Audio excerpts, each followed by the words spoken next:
All of this again is in the backdrop. It's coronavirus has happened. The numbers have come out. The story of Ahmaud Arbery in Georgia, that story has come out. All of these things are happening. And then the video of George Floyd comes out. And I don't know what made that video more painful for people to watch. The fact that that man was having his life taken in front of our eyes, the fact that we're watching someone being murdered by someone whose job is to protect and serve, or the fact that he seemed so calm doing it, And then again, everyone on the internet has to watch this. Everyone sees it. It floods our timelines as people. And I think one ray of sunshine for me in that moment was seeing how many people instantly condemned what they saw. And maybe it's because I'm an optimistic person, but I don't think I've ever seen anything like that, especially not in America. I haven't seen a police video come out and just see across the board. I mean, even Fox News commentators and police chiefs from around the country immediately condemning what they saw. No questions, not what was he doing, not just going, no, what happened here was wrong. It was wrong. This person got murdered on camera. When the riots happened, that for me was an interesting culmination of everything. I saw so many people online saying, these riots are disgusting. This is not how a society should be run. You do not loot and you do not burn and this is not how our society is built. And that actually triggered something in me where I was like, man, okay, society. But what is society? And fundamentally, when you boil it down, society is a contract. It's a contract that we sign as human beings amongst each other. We sign a contract with each other as people, whether it's spoken or unspoken, and we say, amongst this group of us, we agree in common rules, common ideals, and common practices that are going to define us as a group. That's what I think a society is. It's a contract.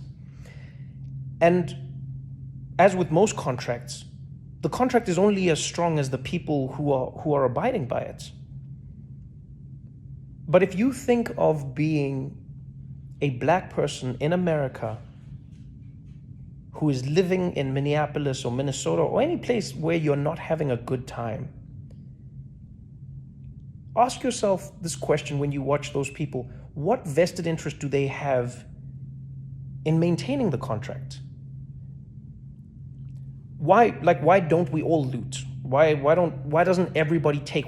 Because we've agreed on things. There are so many people who are starving out there. There's so many people who don't have. There are people who are destitute. There are people who, when the virus hit and they don't have a second paycheck, already broke, which is insane, but that's the reality.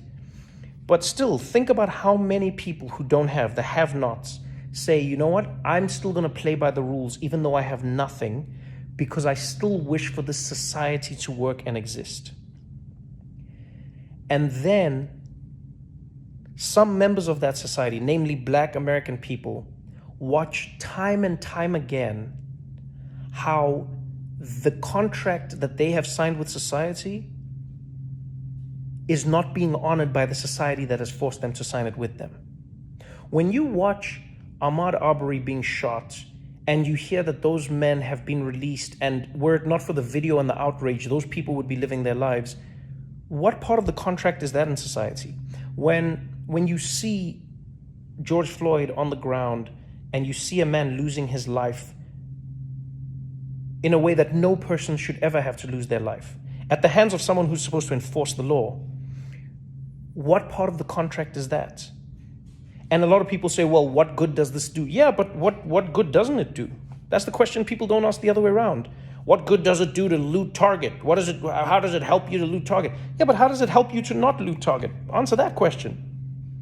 Because the only reason you didn't loot Target before was because you were upholding society's contract. There is no contract if law and people in power don't uphold their end of it.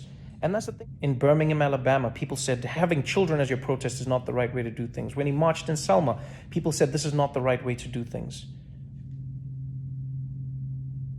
When people marched through the streets in South Africa during apartheid, they said this is not the right way to do things. When people burn things, they say it's never the right way, because there is never a right way to protest. And I've said this before, there is no right way to protest, because that's what protest is. It cannot be right because you are protesting against a thing that is stopping you. And so I think what a lot of people don't realize is the same way you might have experienced even more anger and more just visceral disdain watching those people loot that target. Think to yourselves, or maybe it would help you if you think about that unease that you felt watching that target being looted. Try to imagine how it must feel for Black Americans when they watch themselves being looted every single day. Because that's fundamentally what's happening in America. Police in America are looting Black bodies. And I know someone might think that's an extreme phrase, but it's not, because here's the thing I think a lot of people don't realize. George Floyd died. That is part of the reason the story became so big, is because he died. But how many George Floyds are there that don't die? How many men are having knees put on their necks? How many Sandra Blands are out there being tossed around? It doesn't make the news because it's not grim enough. It doesn't even get us enough anymore. It's only the deaths, the gruesome deaths that stick out. But imagine to yourself, if you grew up in a community where every day someone had their knee on your neck, where every day somebody was out there oppressing you every single day. You tell me what that does to you as a society, as a community, as a group of people. And when you know that this is happening because of the color of your skin, not because the people are saying it's happening because of the color of your skin, but rather because it is only happening to you and you are the only people who have that skin color.